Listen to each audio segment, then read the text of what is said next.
честь носить черный берет удостаиваются те, кто у нас хорошо учится, те, кто не имеет нарушений по воинской дисциплине и успевает в плане профильной подготовки.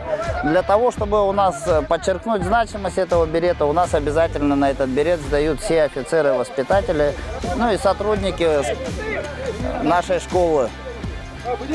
Вот. Поэтому норматив состоит из себя 10 километров бегом с экипировкой, снаряжением. Далее у нас 10 секунд! преодоление, скажем 10, так, 10. зараженной местности в противогазе, 5 ползком секунд. порядка 250 метров и далее гуськом столько же. Время. Потом достаточно сложная полоса препятствий. Достаточно сложная полоса препятствий и потом после чего подтягивание не меньше 10 раз, ну и дружеский спарринг 2 минуты. В целом, при условии, что эти все мероприятия пройдены, человек считается сдавшим норматив на право ношения черного берета.